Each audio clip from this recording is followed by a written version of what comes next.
At ayan mga ka-crypto, technical analysis update po tayo ngayon dito kay XRP. At maliban po kay XRP ay silip-silipin na rin natin itong si Bitcoin. Maliban po dyan, yung balita po natin ngayon ay tungkol po sa ah, yung kasunod ng balitang ito. Yan, ang US and Iran have productive talks to end war. At dahil dyan ay nakaranas po ng spike si Bitcoin. Ito po yung balita natin kahapon. Yan, meron na raw pong nabubuong usapan na baka magkakaroon daw po sila ng peace talk or usapang pangkapayapaan. Pero ito po yung nakakagulat na sumunod na balita dito. Sabi rito ay Iran rejects claims of peace talks.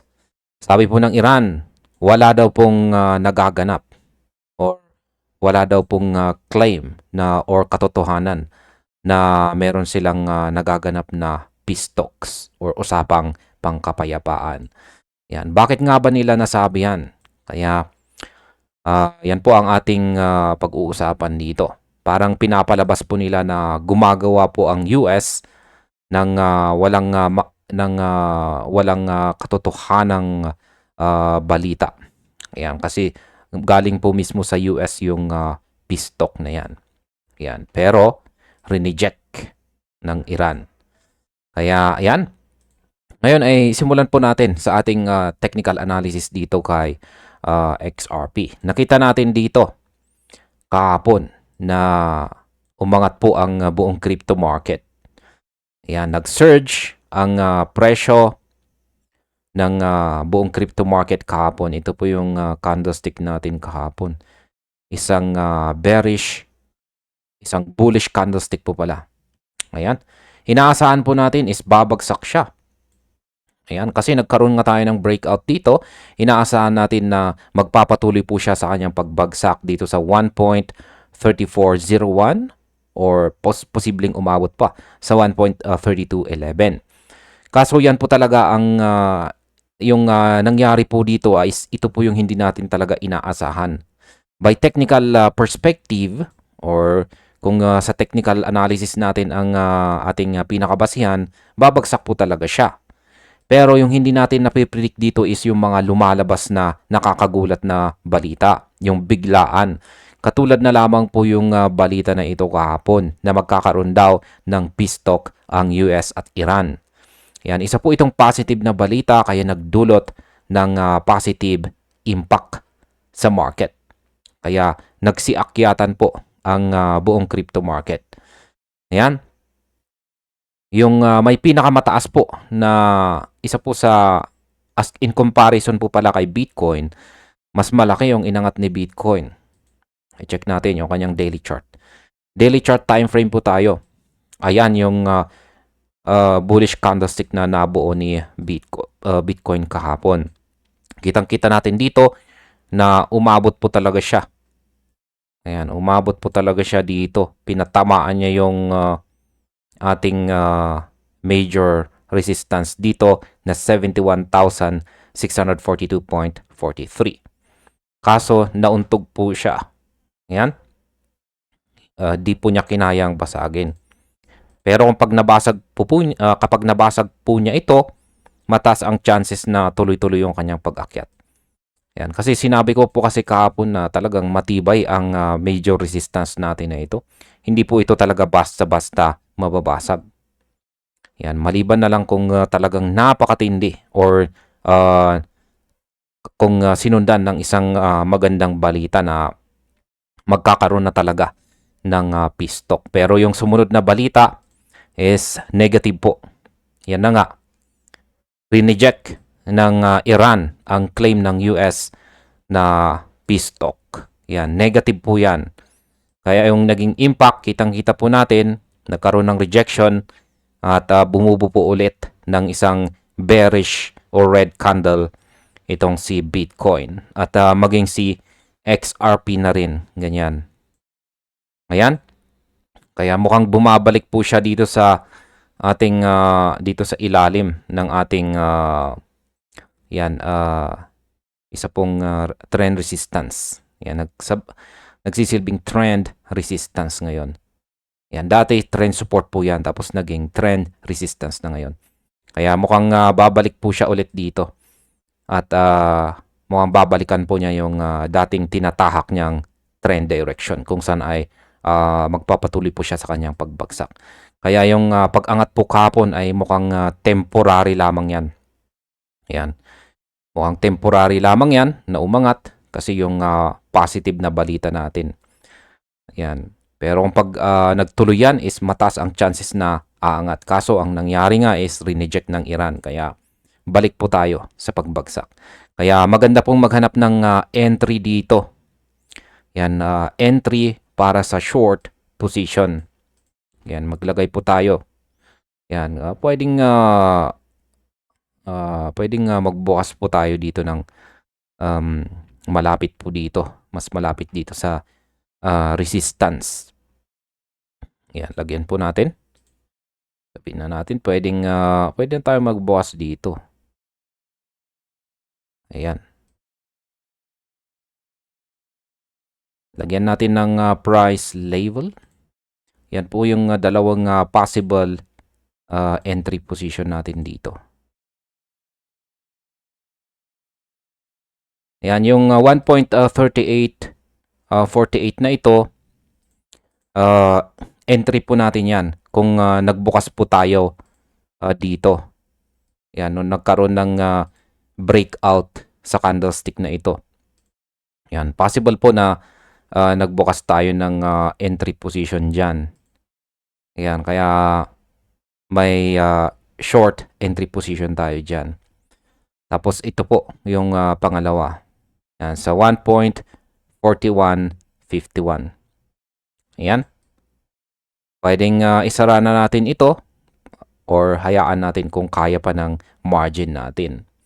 Kaya yan po ang aking strategy sa pagtitrade sa kasalukuyang kalagayan ni XRP ngayon. Ayan.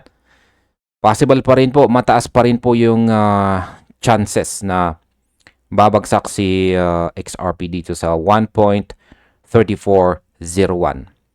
Ayan. Or possible hanggang 1.3211. At check po natin yung volume kung meron bang sapat na volume.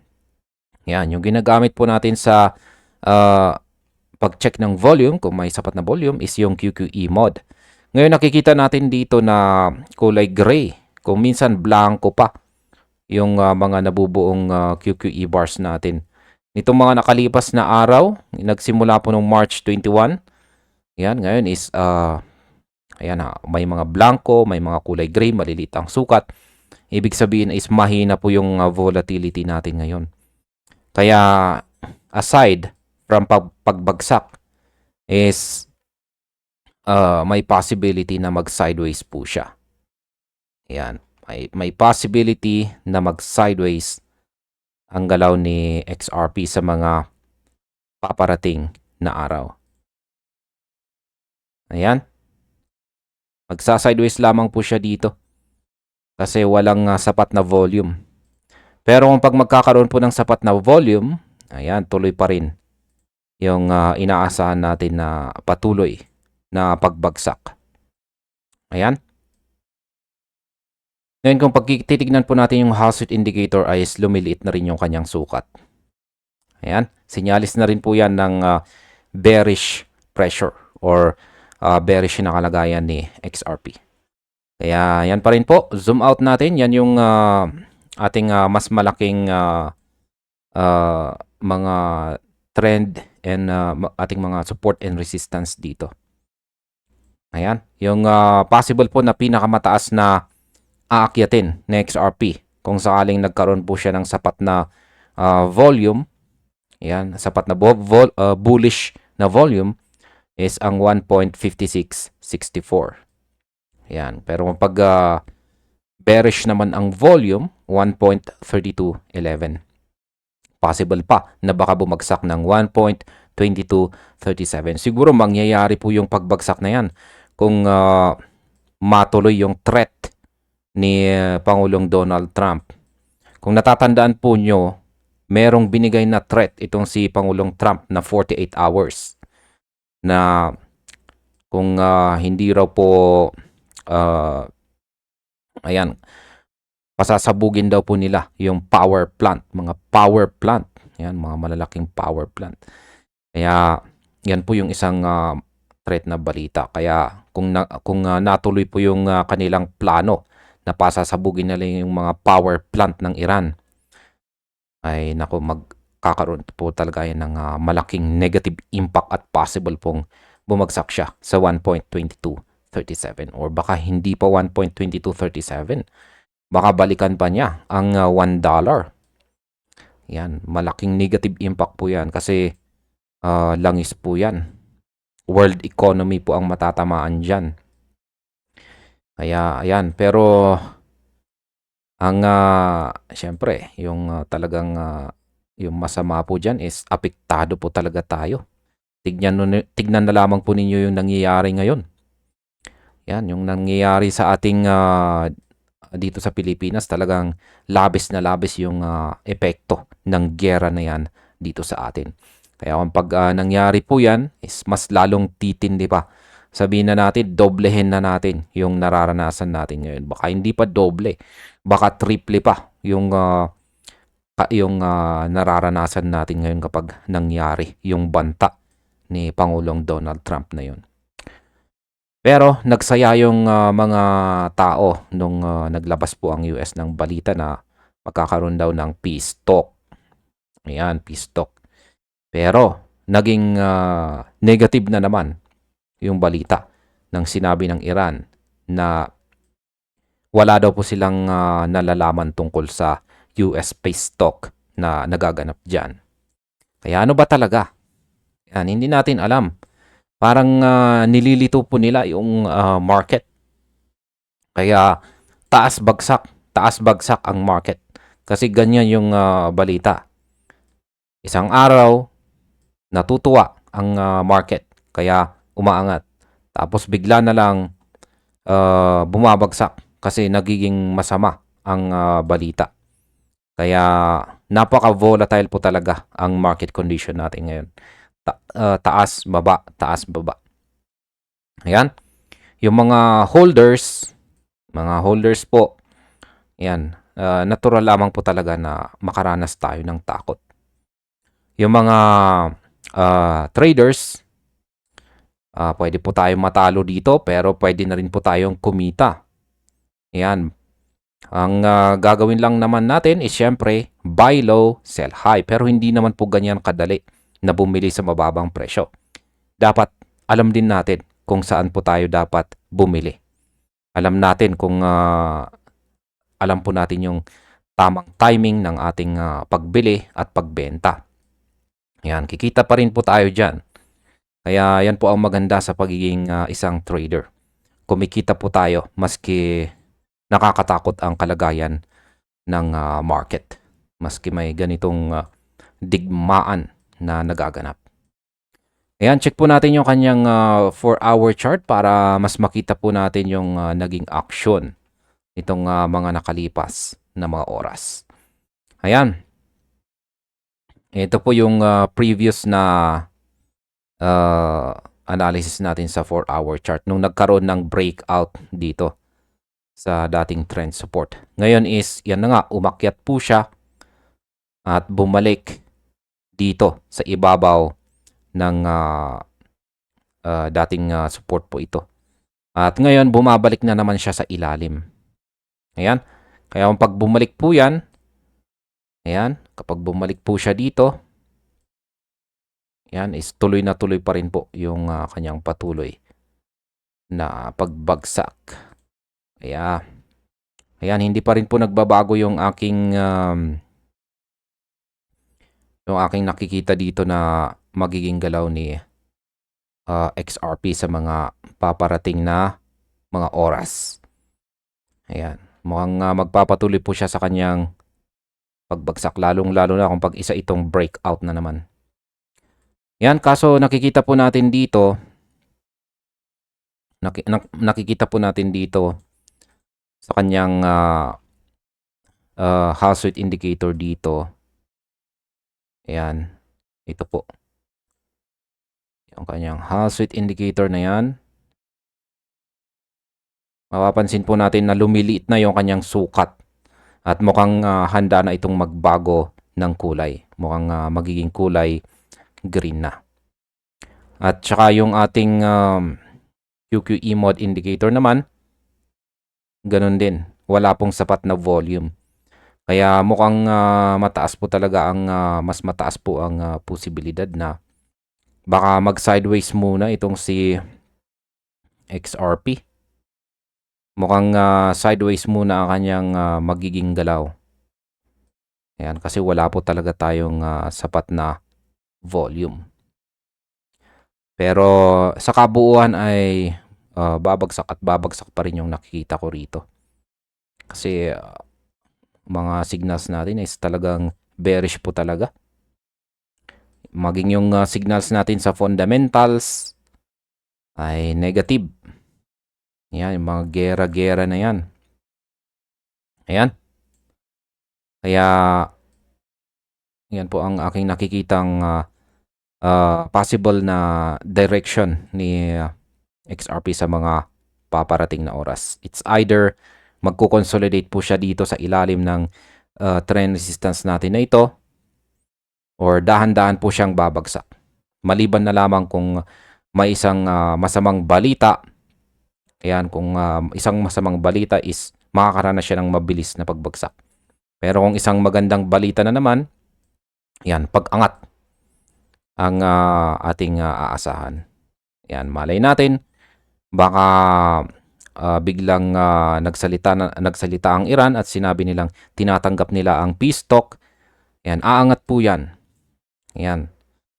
Yung linalagay lang natin dito na trend direction is mostly base sa technical analysis is mas nakakalamang po kasi ang bearish signal natin. Kaya yan po ang ating linalagay na trend direction. It's either magko-consolidate or magpapatuloy siya sa kanyang pagbagsak. Ayan. Possible po na bumagsak siya sa 1.3398 hanggang dito sa major support na 1.3209.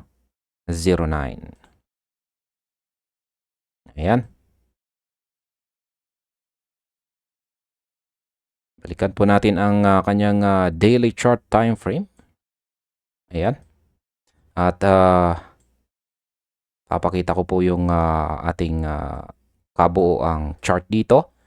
At kung gusto po ninyong pag-aralan, ay ayan po, simple lamang po. Simpleng pattern, mga support and resistance. Ayan. At hindi naman tayo gaanong gumagamit ng maraming indicators. Indicators natin dito ay ang Hall Street indicator at saka yung QQE mode indicator lamang. Ayan. Habang pinag-uusapan po natin yung balita, ayan, maaari po ninyong suriin at pag-aralan yung aking chart dito. Meron po kayong hindi naintindihan or interesado po kayong or kung meron po kayong nais itanong dito, ay ayan, bukas po ang ating comment section. Ngayon, dito na po tayo sa ating balita. Ayan, pakita lamang po natin yung title. Crypto market slips as Iran rejects claims of US peace talk. Ayan. Punong-puno talaga tayo ng pag-asa matapos yung spike ng presyo ni Bitcoin patungong intradays. Yan, pakita po natin yung chart ni Bitcoin. Yan, ang ganda po ng kanyang candlestick kahapon. Pero pinaasa lamang po tayo. Ayan. Pero sa isang iglap, bigla pong nagbago ang kanyang timpla sapagkat ang crypto market ay nakaranas ng retracement. Nauntog po siya. At yung gains, yan, kung nakapasok po kayo dyan o nakapagbukas po kayo ng long entry position dyan, ay yan, binawi po ng market. At nangyari po yan nang itinanggi ng Iranian Parliament Speaker na si Mohammad Baghir Ghalibaf ang kumakalat na balitang may nagaganap na peace talks sa pagitan po ng United States at saka Iran. Habang si Trump ay nagsasabing productive daw ang usapan, si Galibaf naman ay tinatawag itong fake news na ginagamit lang daw ng US para i-manipulate ang financial at saka oil markets. Dahil po sa magkasalungat na payag na ito, si Bitcoin ay nanganganib na mawala ang kanyang critical na level na $70,000. Ayan. Sa ngayon, sa kasalukuyan, siya po ay naglalaro sa presyong 70,491.31. Ayan, nasa 70,000 pa naman siya. Kaya, ayan.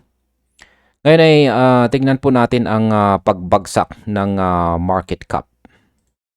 Ayan, bumagsak po ang market cap. Kapag bumabagsak ang presyo, ay bumabagsak po ang market cap. Ayan, market cap ni Bitcoin. Ayan, bumagsak ito sa ilalim ng $2.4 trillion mark. Ito po ay matapos nitong maabot ang intraday high na 2.42 trillion kanina lamang. Ibig pong sabihin, mahigit $20 billion ang nawala sa market valuation sa loob lamang ng ilang oras dahil po sa isang post sa X. Kaya, masasabi ko po dito ay napaka-fragile po talaga at napaka-sensitibo ng market natin ngayon. Ang 20 billion retrace na ito ay nagpapatunay na ang mga investors ay on edge. Sa tingin ko, ang pagtanggi ni Galibaf ay sadyang ginawa para udyukin ang takot. Sinabi niya na ang mga tao sa Iran ay humihingi po ng humiliating punishment para sa mga aggressors. Ang numerical impact nito ay ang sell-off na nakita po natin kay Bitcoin sa ngayon, kung saan ay pilit po na kumakapit sa presyong $70,000. Kapag ang ganitong klaseng balita ay lumabas, ang institutional money ay madalas na lumalabas muna para mag-wait and see. Kaya ang volatility na ito ay hindi lamang po basta galaw ng presyo.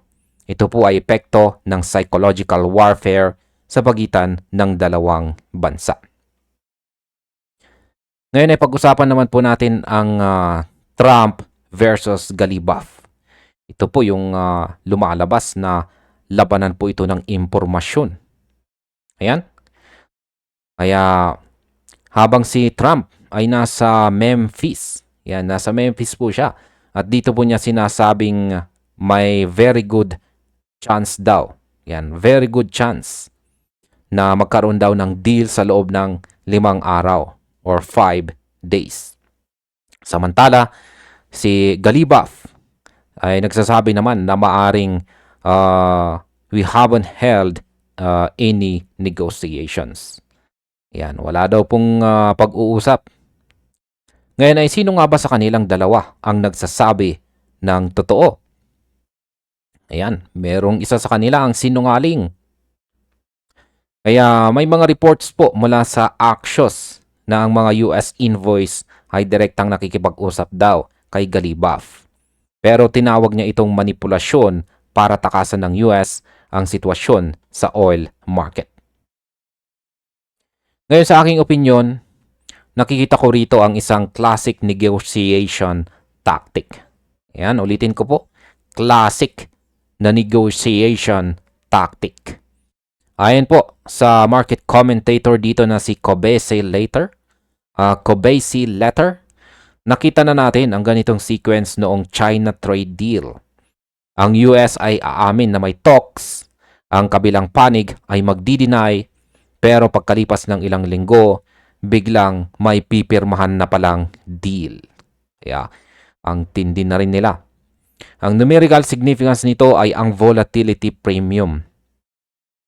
Hanggat hindi pa sigurado ang lahat, ang presyo ay mag-a-ups and downs. Yan nga, gaya ng sinabi ko kanina, taas, baba ang presyo dahil mukhang dulot yan ng manipulation.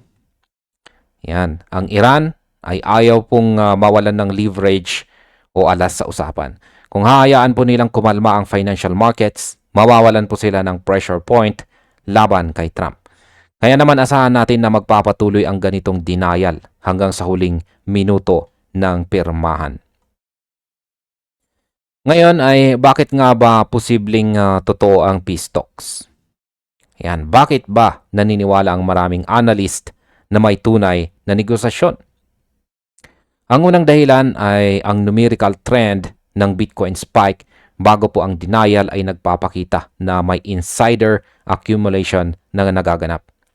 Pangalawa ay meron pong report mula sa Financial Times ng Pakistan ay nag-alok na gawing venue ang Islamabad para sa peace talks. Hindi po maglalabas ng ganitong report ang mga higanting news outlets kung walang usok na pinagmumulan ng apoy. Ang Kubisi letter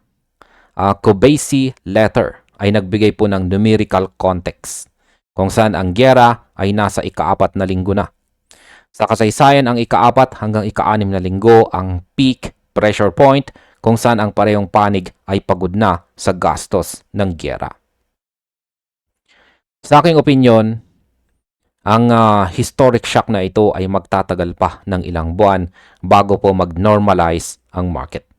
Kahit magkaroon pa ng peace deal sa loob ng 5 araw or 5 days gaya ng sinabi ni Trump, hindi po agad babalik si Bitcoin sa mga presyong $80,000 to $90,000 or mas mataas pa. Ang market normalization ay dadaan pa sa maraming mga test. Pero kung ang deal ay maging formal, ang numerical rally na makikita natin ay pwedeng maging record-breaking. Ang kailangan po nating gawin ngayon ay bantayan ang mga support levels dito. Yung support levels natin na nakaabang rito ay dito po sa 65,545.87. Kapag nabasag po yan, ang mas mababang support level natin dito sa ibaba ay nasa 61,337.60. Mga major support po ang mga yan. Ayan. Ngayon, ano nga ba ang strategy sa gitna ng volatility na ito? Ang numerical data po natin ay nagsasabi sa atin na volatility will persist. Ibig pong sabihin, huwag pong mag-all-in sa gitna ng magkasalungat na balita. Ang market ay ginagamit po na pawn o piyesa sa gera ng US at Iran. Ang target po ng Iran ay i-pressure ang US sa pamamagitan ng pagpapanatiling magulo ang kapital at saka energy markets. Kaya in short, ginagamit po nila ito para i-manipulate ang market. Sa aking opinion, ang pinakamaganda pong gawin natin ngayon, lalong-lalo na sa mga baguhan at hindi po marunong mag-technical analysis, ay ang gumamit ng strategy na DCA or dollar cost averaging. Huwag po nating subukang hulaan ang timing ng peace deal dahil kahit ang mga experts ay nalilito. Ayan. Yun nga, yung analysis natin kahapon, yan, napakalinaw na pabagsak ang trend. Pero nung lumabas yung balita ni Trump na magkakaroon daw ng peace talk, biglang umangat ang presyo. Kaya napakahirap pong i-predict yung mga ganitong sitwasyon. Maski gaano ka kagaling, yan, malilito ka pa rin. Kaya wala pong 100% sure sa mga predictions. Yan. Ang numerical gap naman sa pagitan ng $2.42 trillion at saka $2.4 trillion ay maliit pa lang kung ikukumpara po sa pwedeng mangyari kapag tuluyang bumagsak ang negosasyon. Pero kung ang pattern ni Trump sa China deal ang masusunod, ang denial na ito ni Galibaf ay ang huling stage bago po ang massive breakout. Yan, o isang malakihang breakout. Maging mapagmatsyag po tayo or bantayan po natin ang ating mga news feed. Lalo na po sa mga balita mula sa Pakistan at Axios. Dahil dito po talaga manggagaling ang first-hand confirmation ng totoong takbo ng usapan. At ayan, balikan po natin ang chart naman ni XRP. Ayan, parehong-pareho lamang po talaga yung galawan ng crypto market ngayon. Magkakaiba lamang po sila ng laki sa galaw, pero yung binubuo nilang mga candlesticks ay magkakamukha lamang. Yan, habang pinagmamasdan po ninyo ang chart natin dito, daily chart natin dito kay XRP, ay narito na po ang aking kabuang opinyon tungkol sa balitang ating napag-usapan dito. Sa mundo ng high-stakes politics, ang hindi ay madalas na nangangahulugang hindi pa. Ang pag-retrace or pag-angat ng market kahapon ay mukhang isa pong healthy correction sa gitna ng napakaraming fake news at propaganda. Ang numerical support po ni Bitcoin, ayan, pinakita ko po yan kanina. Habang nagpapatuloy po ang bangayan ni na Trump at Galibaf, ayan, ang mga whales ay tahimik na nag-o-observe.